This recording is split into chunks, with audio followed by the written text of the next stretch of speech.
Welcome back to the Mass Effect Andromeda gameplay series. In our first installments, we took a closer look at combat gameplay. Today, we're diving straight into the heart of Mass Effect Andromeda, exploration. In addition to beautiful story missions, Andromeda is filled with worlds to explore. No way this is home. Our story is contained within the Helios cluster, a portion of space populated with dozens of star systems. And the Tempest is where that exploration begins. You can navigate star systems using the Tempest's galaxy map. From planets to moons, to anomalies and starships, wherever you are in Helios, you'll now be able to see everything that exists outside the ship's main windows in real time. In Andromeda, there are over 100 planets to discover, and a handful of beautifully crafted worlds can be landed on. And that's where the adventure really begins. Each world you visit has its own story, its own characters, and of course, its own challenges. Today, the world we're going to visit is called Eladin. Exploring the opening landing area called Paradise, you'll quickly discover that the heat on this planet can be deadly. Water is scarce, and mysterious ancient artifacts dot the landscape guarded by dangerous remnant creatures. Basically, to live here, you have to be desperate, or Krogan. But even the Krogan aren't happy, and they don't trust anyone from the Initiative, least of all a Pathfinder. How you deal with the Krogan and these challenges will ultimately determine your success on Eladin. We need the Krogan, and the Krogan need us. Before you set out, you'll get an update from your AI, pointing out key locations. The Remnant monolith suggests this was indeed supposed to be a golden world. We're going to start the adventure by heading over to the Krogan colony, but the choice of where to go is ultimately yours. Our all-terrain rover, the Nomad, is key to quickly covering the expansive landscapes throughout Andromeda. You can also enhance the Nomad with a series of functional upgrades designed to give you better turbo boost, higher jumps, better handling, and more. While you're exploring, one of the key objectives will be to discover locations to call down forward stations. Once found, each of these will act as a fast travel point and allow you to change your loadout or call the Nomad if it gets lost or destroyed. They also offer resupply and protection from any environmental hazards. Our conversations at the Krogan colony point us in a few directions. Exiles are causing trouble at their base, the Flophouse, and a derelict remnant ship may have a drive core the Krogan are in desperate need of. Let's head to that ship and see what we can find. Out here, we are more exposed to the heat. In Andromeda, all of the planets have localized and/or global hazards. The Pathfinder and the Nomad are both separately outfitted with life support systems that help protect against these hazards. But once you run out, you'll need to find a safe location or a forward station to recharge. I'm reading normal temperature range, Pathfinder. As you travel throughout the world, you'll find new areas to explore, new characters, and new storylines. Ultimately, all of these discoveries will help raise the viability of the planet. Increasing planet viability does two things: allow for the creation of an outpost, and upgrade the Nexus, the Andromeda Initiative's space station. Before a planet can support an outpost, you'll first need to get its viability to at least 40% by pacifying threats, allying yourself to locals, solving environmental problems, and accomplishing specific tasks related to that planet's story. For example, in the case of Eladin, your relationship with the Krogan will determine whether you can build here or not. Regardless of whether you build an outpost, your exploration and discoveries will also give you Andromeda viability points. Reaching thresholds will allow you to upgrade the Nexus and wake up more colonists from cryosleep.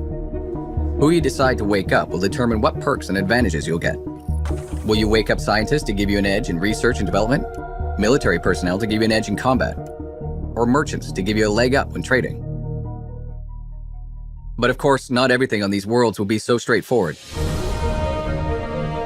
Andromeda holds many mysteries, not the least of which is a vast network of ancient vaults.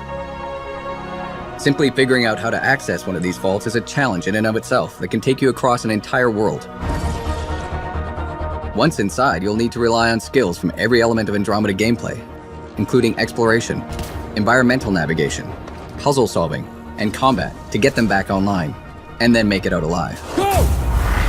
And resolving the mystery of these vaults may just hold the key to survival in Andromeda. This is unbelievable. At its heart, Mass Effect Andromeda is a game of discovery and exploration. The choices you make and the places you go, that you blaze your own unique trail through Andromeda. Whether you're exploring the depths of a crashed starship, or delving into the core of an active volcano, the more you engage with the world around you and the characters in it, the more that world will surprise you with what's waiting just around the corner. Welcome back to the Mass Effect Andromeda gameplay series. In this video, we will take a look at profiles, favorites, and your squad. As you level up in Mass Effect Andromeda, you'll gain access to dozens of skills and over 300 skill upgrades. You're free to pick any skill without being limited to a class, which allows you to create a Pathfinder that is totally suited to how you want to play. As we discovered last time, there are 3 main types of skills in the game: combat, tech, and biotics. As you unlock skills over the course of the game, you'll also start gaining access to profiles. There are 7 types. Let's take a look at 2 of them, the Adept and the Explorer. The Adept profile is perfect for players who want to specialize in biotics. As you choose more biotic skills, the Adept profile will give you bonuses to suit your playstyle. And as you can see, choosing Adept gives bonuses to duration and damage of your biotics. The more you invest in those skills, the higher level profiles you can unlock. Or maybe you want to be more versatile, choosing some combat mixed with biotic and tech skills. This will unlock the Explorer profile, giving you perks and buffs that enhance all your abilities. And of course, you can swap these profiles at any time, allowing you to keep the action fresh, giving you a number of ways to tackle every battle, and making sure you never feel locked into a particular style of play. This brings us to favorites. Favorites are a quick way to map 3 skills and a single profile to 1 slot. Anytime during combat, you can switch between one of these 4 slots, giving you access to up to 12 of your favorite skills during the course of a single fight. Here's an example. In this battle, I've equipped a favorites loadout designed for long-range combat, utilizing cloak and a sniper rifle to suppress oncoming enemies. The sniper alone isn't enough, so I'll deploy an assault turret and toss some grenades before switching to my second favorites loadout. It's designed for close quarters combat. Loading these new abilities puts them in a cooldown by default, so I'll have to make do with my shotgun until they're ready. The Fiend is too powerful and I'm not in any position to take it out immediately, but my new favorites are ready. I'll make my getaway using Biotic Charge and then maneuver around this group of enemies. This favorites loadout is particularly combo friendly, so I'll engage by comboing Cryo Beam and Lance for an explosive result, then clean up with my shotgun. It looks like the Fiend has taken an interest.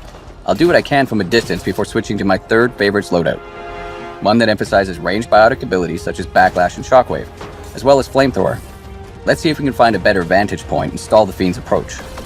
Using Backlash, I can shield myself from oncoming fire and deflect it back at the enemy. This is particularly useful against large crowds of enemies. However, this horde is scattered, so I'll need to regroup.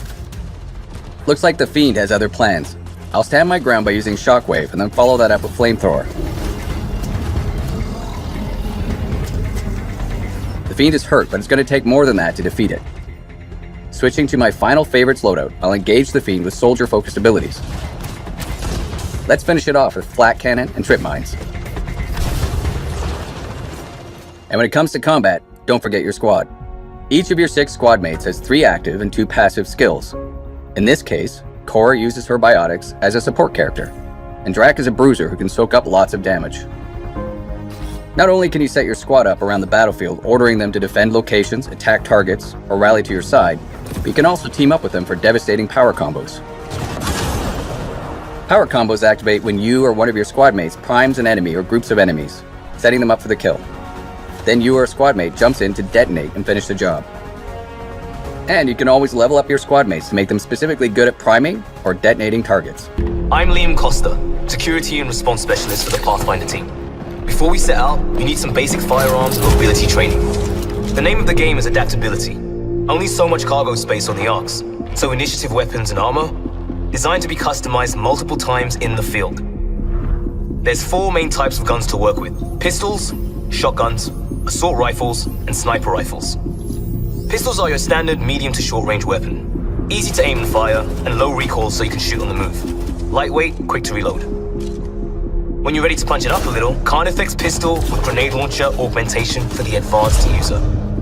Next, shotguns, perfect for getting in close. Shotguns are simple, for large targets, grouping, or just some extra kick. They hit hard with a wide shot pattern. Like all our kits, they're highly adaptable. A personal favorite, katana with laser shells. For obvious reasons. Next up, assault rifles. High rate of fire, covering fast targets and making short work of shields. And if you watch your recoil, good at distance too. If you can see your mark, chances are you can hit it. Augmentation of choice, Avenger with electrical conduit. Last in the queue, sniper rifles, the heavy hitters. High-powered, accurate, and long range. They'll take down almost anything while it's still a speck in your scope. Now, guns aren't everything. Close quarters training is a must. Do you have the finesse for an Asari biotic sword? or the muscle for a Krogan hammer. Some of you have biotic implants or advanced Omnitool tech. Biotic abilities can shape the world, and if fighting is unavoidable, they'll be your go-to. Any object can be a projectile, even your target, or just toss them into the air and give squad mates an easy shot. When you're manipulating combat at a gravitational level, almost anything is possible. Omnitools are tools, and they're just as useful for defense and offense. With tuning and training, they can be outfitted to freeze, burn, or electrify. And never underestimate a tried and true Omniblade. Options are key. I prefer a little of everything, but if you focus on certain skills, you can do amazing things. Biotic Specialist, Adept is the path for you. Feeling tactical, Sentinel is the way. Want to get in fast and shake things up? Vanguard. Have a look at each specialization, and you'll get an idea of what they can do, what you can do. Last but not least, let's talk mobility. Fun mobility. Jump jets. Need the high ground? You've always got it handy. A quick dash will get you out of an attack path. Like everything else, jump jets are adaptable if things get rough. Nothing better for exploration. The initiative is about a new beginning, pioneering. With the right gear and the right skills, we'll be ready for anything. Everyone has a role. And most importantly, we've got each other's backs.